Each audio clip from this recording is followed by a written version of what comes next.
In 1914, a doctor named Joseph Goldberger stood in front of the United States Public Health Service and told them the disease killing Southerners by the thousand every year was not a germ, it was their supper. They dismissed him. Doctors went on hunting for a microbe for another 20 years. Goldberger was right. Between 1906 and 1940, pellagra struck more than 3 million Americans and killed over 100,000 of them. And the whole time, up in the Appalachian hollers, families who soaked their corn in wood ash lye almost never got it. They had the cure 200 years before anybody had the disease's name. They just didn't know why it worked. Here's the twist. Number 21 will hold milk at 52 degrees through an August heat wave, with no power, no ice, and no moving parts. Number 3 is a federal felony to build without a permit, and modern distilling chemists have confirmed the mountain men were right about why it works. And number 8, a retired engineer has spent 25 years driving back roads hunting for it. He's found 1,200 of them. Most were down to a single living tree. These aren't quaint old-timer stories. These are skills that took a lifetime in the hand to master, and most of them are down to their last few practitioners right now. Before we start, hit subscribe. Let's count down the 25 lost Appalachian mountain skills that are almost gone. Number 25, peeling tan bark. Every spring when the sap rose and the bark would slip, whole families went up the mountain with spuds and axes to peel chestnut oak. You cut a ring around the trunk, then a second ring 4 feet up, then split the length and worked a spud, a chisel on a handle, under the edge until a whole sheet came away clean. Timing was everything. 2 weeks early and the bark wouldn't slip. 2 weeks late and it tore. The bark went to the tanneries, where its quercetanic acid cured leather. Only about 1/10 of the weight was usable tannin, and the rest was burned as fuel. Tanneries had to sit close to the mountains because peeled bark spoils fast. A good hand peeled a cord a day. That cord bought a family's winter coffee, sugar, and shoes. Number 24, riving shingles with a froe. Before rolled asphalt reached the mountains, a roof was split, not sawn. You picked a straight-grained white oak with no limbs in the first 16 feet, bucked it into bolts about 30 inches long, and stood them on end. Then you set the froe blade on the end grain, struck it with a wooden maul, and twisted the handle, and a twist is the whole skill. The blade follows the wood's own grain instead of cutting across it. That's why a rived shingle sheds water, and a sawn one drinks it. Split fibers stay sealed. Cut fibers wick.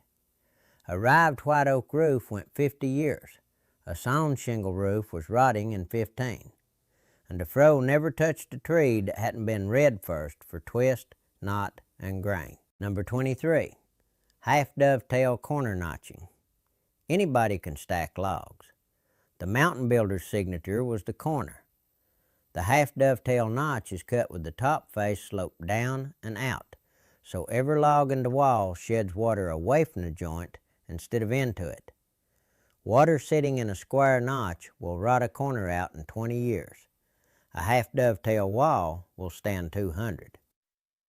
The cut had to be laid out with nothing but a chalk line, a square, and a broadaxe, and each notch was custom to the 2 logs meeting in it, so no 2 were identical in the whole building.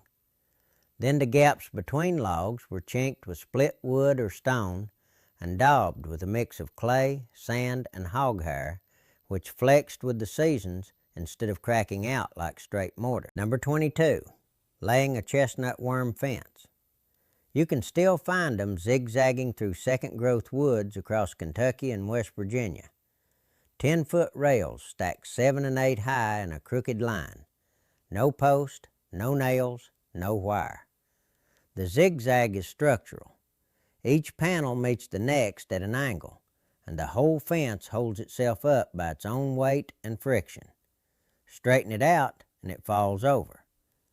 The rails were American chestnut because chestnuts split straight and resist rot for generations. Then in 1904, a fungal blight came in through New York City and moved south through the mountains at up to 50 miles a year. By 1940, it had functionally wiped out 4 billion trees, a 14 overhead hardwood forest. The fences outlived the species that made them. Number 21, siting a springhouse. This is the one that still works today. A springhouse isn't a building you put anywhere. It's a building you put on top of the right water. Ground a few feet down holds a steady 50 to 55 degrees year-round, and so does the water coming out of it. So you found a spring, dug out a shallow stone trough, ran the water through it, and built a small stone or log house over the whole thing. Crocks of milk and butter sat down in the running water, and the current carried heat away continuously, which is why it beat a still water cellar. Set the door on the north side, bank the earth up the walls, and that trough held 52 degrees in July. No power, no ice, no moving parts. The skill was never in the building. It was in reading the ground to find the spring. Number 20, running an ash hopper. Soap starts with lye, and lye came out of a V-shaped wooden hopper set on a slanted board. You packed it with hardwood ashes saved all winter, hickory and oak, never pine. Laid a bed of straw in the bottom to filter, and poured soft rainwater through, slow enough that it took most of a day to work down. What ran out the notch at the bottom was potassium hydroxide, leached straight out of the ash. The test was an egg or a chicken feather. If a fresh egg floated with a spot of shell the size of a dime showing, the lye was right. Too weak and the soap never set. Too strong and it burned skin off. There was no thermometer and no scale in the whole operation. Just an egg and 40 years of doing it. Number 19, boiling soap. Then you took that lye and a gallon or two of rendered hog fat and put them in an iron kettle over a slow, even fire. Wooden paddle only, because a metal spoon would react. And you stirred, not for 10 minutes, for hours, in a steady figure 8, without stopping, because the moment you quit, the fat and lye separated, and the batch seized into a gray curd nothing on earth would bring back. The cook watched for trace, the point where the mixture ribbons off the paddle, and the ribbon sets on the surface for a second before sinking. That's saponification finishing. She'd pour it into wooden molds lined with muslin and cut it into bars a day later. That soap washed floors, hair, wounds, and hides. A woman in a Watauga County holler made a year's supply in one long day. Here's where these stop being crafts and start being the reason people lived. Number 18, making lye hominy. Back to Goldberger's disease. You take dried field corn, boil it in weak wood ash lye until the tough outer hull slips off under your thumb. Then rinse it 6-7 times in cold spring water until every trace of lye is gone.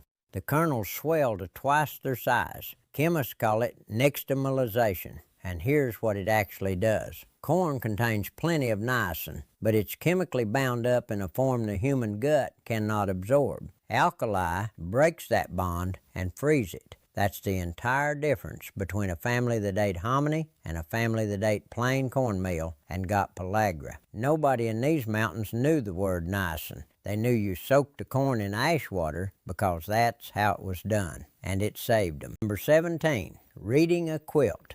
Now you've heard that quilts carried a secret code along the Underground Railroad, that a bear's paw meant follow the animal trails, a wagon wheel meant pack up. That story comes from one book published in 1998, and I have to tell you straight, historians have never found a shred of 19th century evidence for it. Not in a single slave narrative, not in abolitionist writing, not anywhere. And those sources describe escape routes in enormous detail, so the code is almost certainly modern folklore. But here's what's real and better documented. Mountain women absolutely did use pattern as a private language within families. Which block went in a wedding quilt, which was reserved for a burial, which pattern a mother stitched only for a firstborn. That grammar was genuine. It was taught daughter to daughter from about age 8, and that's the thing actually disappearing. Number 16, stringing leather breeches.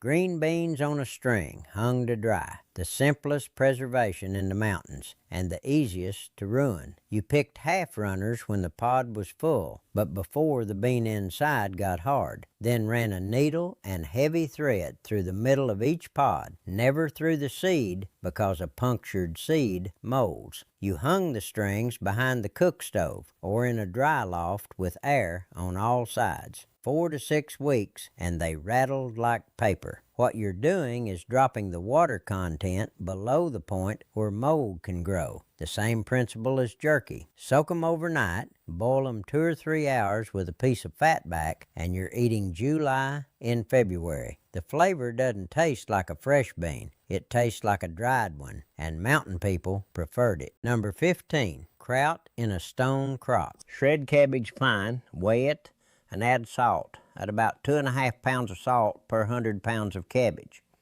Pack it into a stone crock, pounding as you go until the cabbage's own liquid rises above it. Then weight it down with a scalded plate and a creek rock and cover with cloth. Everything after that is chemistry. Salt draws water out and holds back the wrong bacteria, while lactobacillus already living on the cabbage leaf takes over, eats the sugars and turns them to lactic acid. In 3 to 6 weeks at cellar temperature, the acidity drops low enough that nothing dangerous can grow. The cardinal rule was that the cabbage must stay under its brine. Let it surface and the crop goes to mold and slime, and a family's whole winter of vitamin C goes on the manure pile. Number 14, the sorghum stir-off. Late September, the whole community turned out. Cane was stripped, topped, and fed through a mill turned by a mule walking a circle, crushing green juice out into a barrel. Then the juice went into a long, shallow evaporator pan over a wood fire. Shallow so it boils fast, long so the syrup can be worked down the pan in stages. And somebody stood at that pan for 10 and 12 hours, skimming green foam off the top, continuously with a flat wooden paddle. Miss the skimming and the syrup turns bitter. The stir-off man judged doneness by how the syrup sheeted off the paddle, and by color, pale green to gold to deep amber. Pull it early, it's thin, and sours by spring. Pull it late, it crystallizes into a brick. 10 gallons of juice made 1 gallon of sorghum. Number 13, timing the hog killing. Everything about winter meat depended on getting one date right, and there was no refrigeration to correct a mistake. The rule was to kill after the first hard freeze, when the temperature would hold between about 28 and 40 degrees for several days running. Cold enough that the carcass chilled through fast and the salt cure could work slowly. Warm enough that the meat didn't freeze solid, because frozen meat won't take salt at all. Kill too early in a warm November, and the meat spoiled before the cure struck. Kill in a deep freeze, and the salt sat on the surface doing nothing.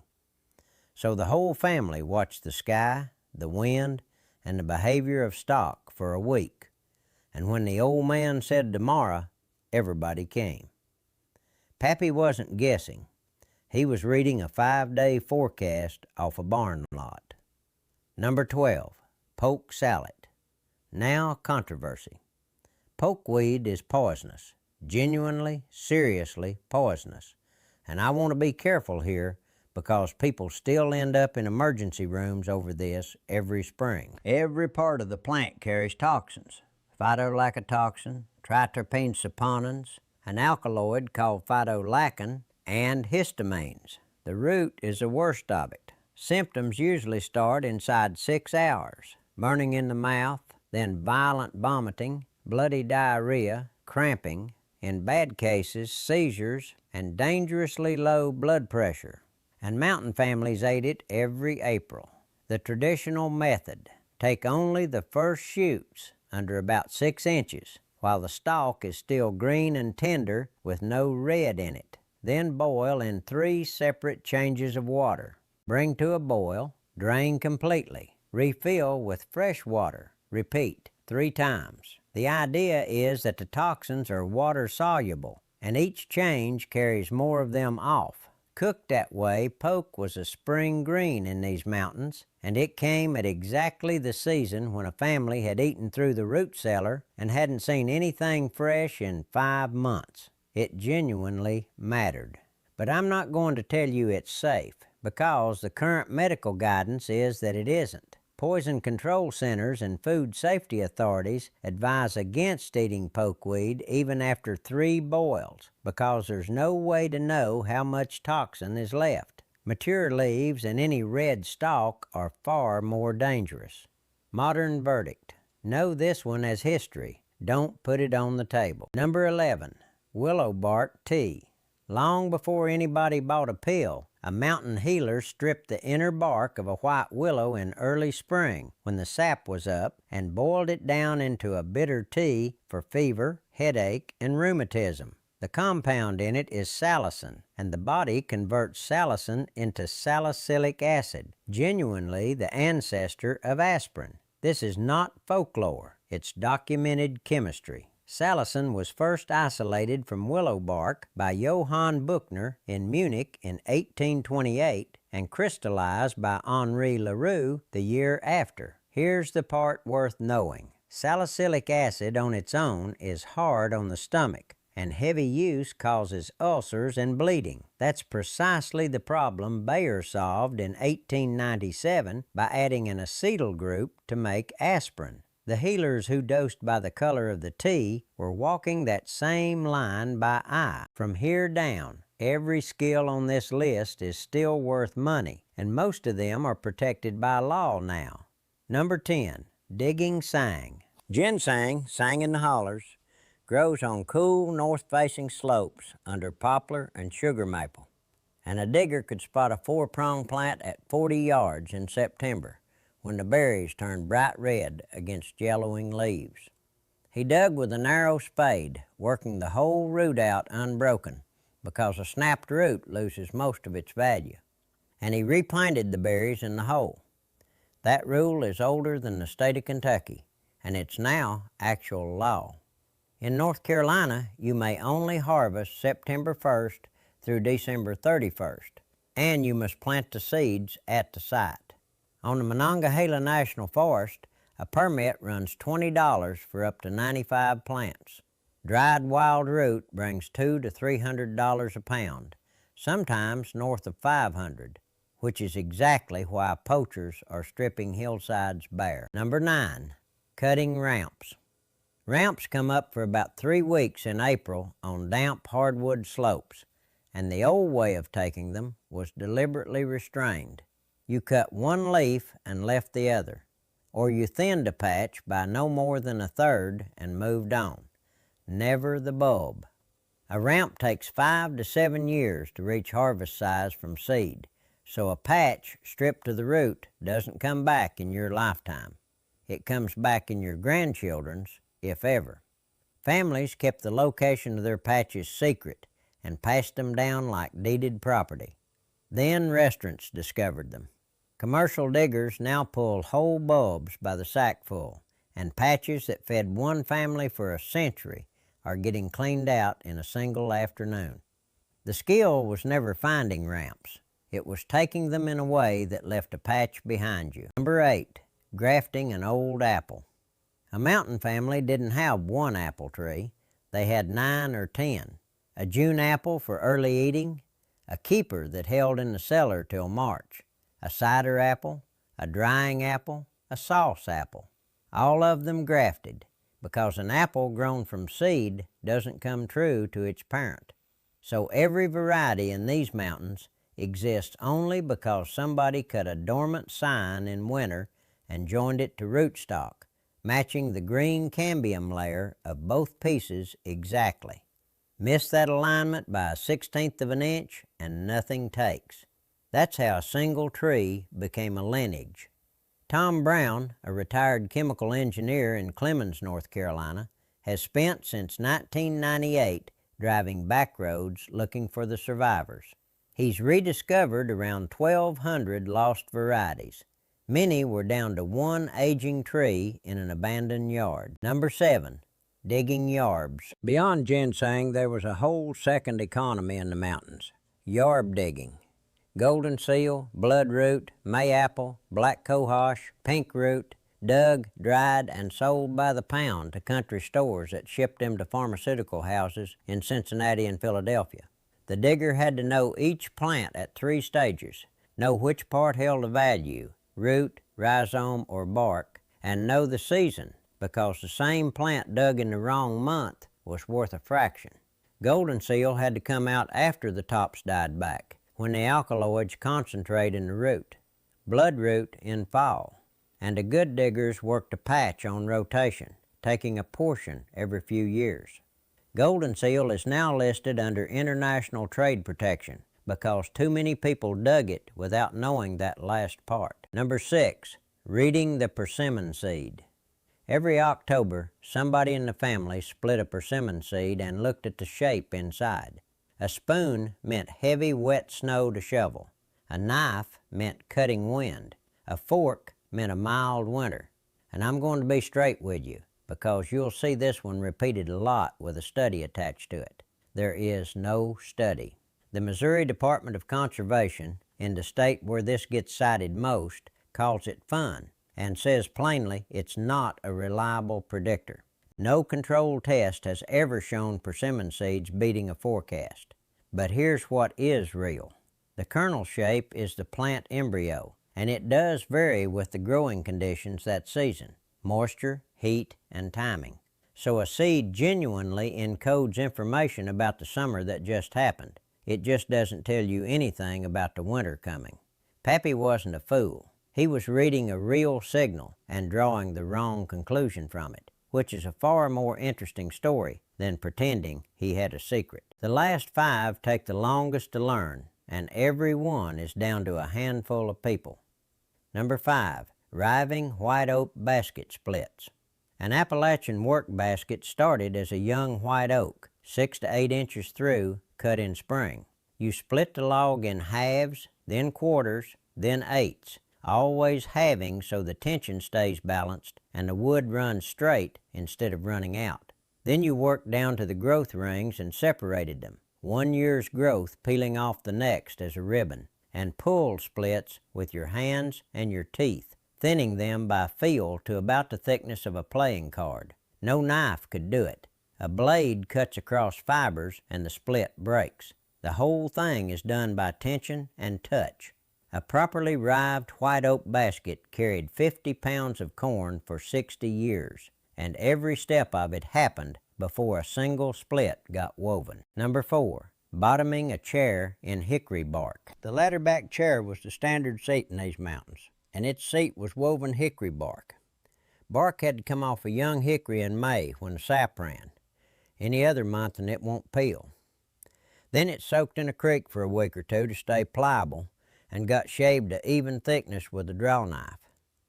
The weaver worked front to back first, then over and under, side to side, keeping every strand under identical tension, because one slack strand and the whole seat sags inside a year.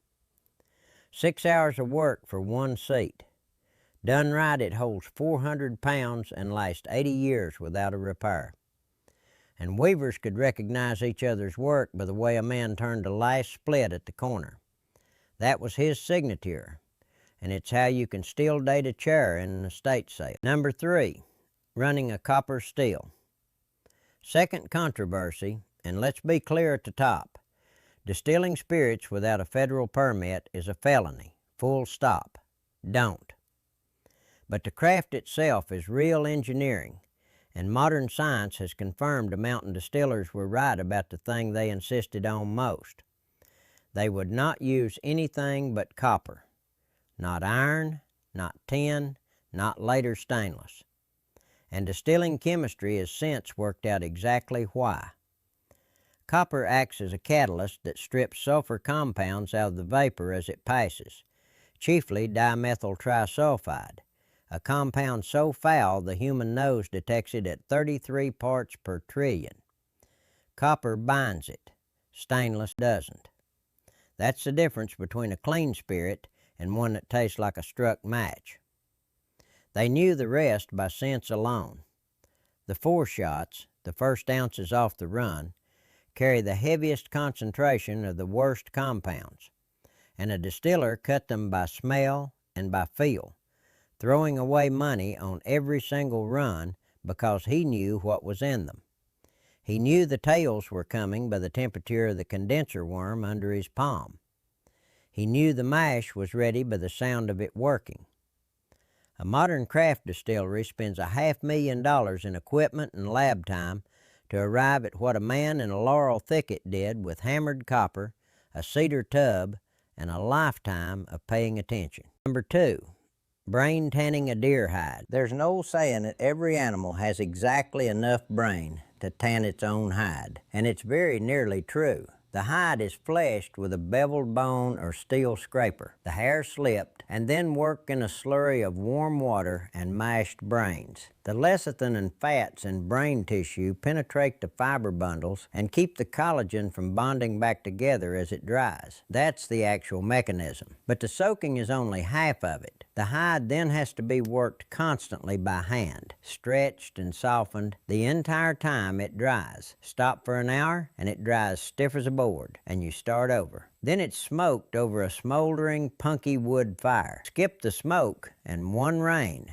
turns your buckskin back into rawhide. Number 1, keeping a bee gum. Before manufactured hives reached these thousands, bees were kept in bee gums, sections of hollow black gum log, about 3 feet tall and 1.5 feet across, stood on a flat rock with a slab across the top and a notch cut near the bottom for the door. And every part of that was a decision. Black gum because it hollows naturally as it ages, leaving a smooth cylinder with walls thick enough to hold temperature through a mountain winter, a job a thin pine box can't do. The inside was cleaned but never sanded smooth. The gum stood on a rock to keep it off wet ground, tilted a few degrees forward so rain ran out the entrance instead of pooling inside. There were no frames and no foundation. The bees built comb in the free-hanging curves they'd build in a tree, and the keeper never opened the hive to look because there was nothing to open. So he learned to read it from the outside. He knew the strength of a colony by the pitch of the hum through the wood, with his ear against it. He knew whether the queen was laying by the smell at the entrance. He knew a swarm was coming days out by a change in the traffic at the door. That's the part that's gone, not the box. Anybody can hollow a log. The knowledge that a colony can be understood entirely from the outside by sound and smell and the behavior of insects at a notch took a working lifetime to build. And it was never written down because the man who had it was taught it by standing next to his pappy at a bee gum on an August evening, and he assumed his boy would learn it the same way.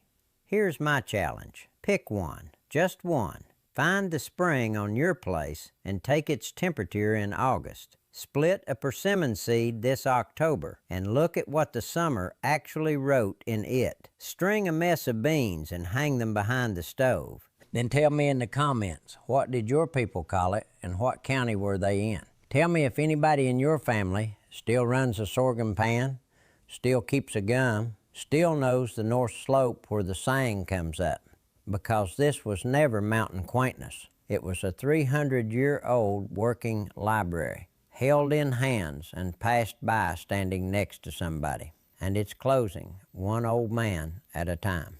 They knew. Now it's written down.